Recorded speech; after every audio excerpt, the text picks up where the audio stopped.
Steve, what did you think when all these letters started showing up in your mailbox and you started to read? I mean, they're fascinating to read, but what did you think? I was shocked. I said, why is he sending this to me? But, you know, when you spend 5 hours with somebody, you get to know them a little bit.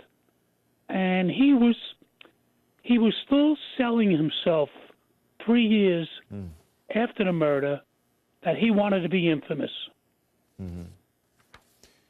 I can barely read it here, but it says, the reason I wanted to write to you from the time, but he goes on to say, is that from the time, I guess, of the arrest or the event, right. He says, I felt very close to you. He is obsessed, it seems, with Catcher in the Rye. He talks about the character Holden in Catcher in the Rye in the letters to you, and he says, would you please, asking you to read Catcher in the Rye. And specifically, he's talking about his particular copy, which he believes he left at the crime scene or either in your patrol car. Yeah, he did.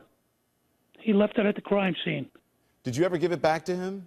No, I vouched it and then went to the district attorney's office as evidence. Why did he want you to read it? He's in the letters. He says, I want you to read it because I want you to hear what Holden says about phoniness, and John Lennon was a phony, and it's dangerous to the world. That's what, you know, I spent 5 hours with him after I arrested him, and he was telling me about all the phoniness in the world, that all these rich people don't give to the certain charities that, you know, he would like. So, Steve, why are you releasing these letters now? Well, I'm 66 years old, and they've been sitting here for 30 years, and I decided that to sell them.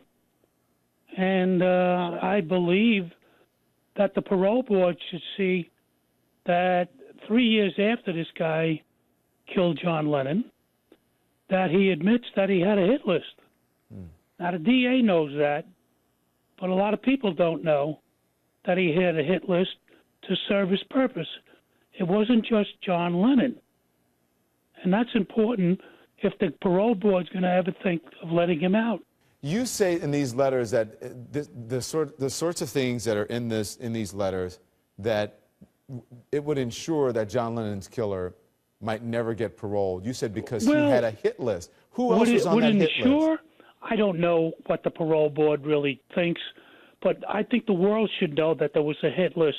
Who else was on the hit list? It wasn't only John Lennon. It was Walter Cronkite, George C. Scott, Jackie Onassis, and I'm trying to think who else. Were these names in the letters to you? No. See, I was trying to get him to admit that. See, I had known through the investigation in the DA's office that he had named these people to the psychiatrist, but they wouldn't allow that to hit the street. So I figured if I could get him to mention it in a letter, you know, I could confirm it.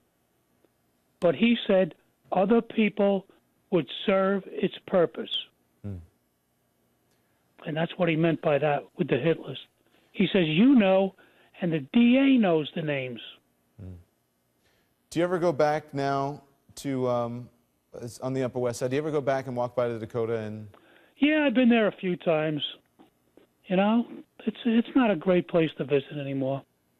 You know, it's a magnificent building and everything. And but what I felt then was it was so sad that he died because he had a son the same age as mine. And I said, here, this kid's going to grow up without a father. I couldn't care less if he didn't write another song or whatever. It was the fact that this guy was a father, and he was enjoying the hell out of it.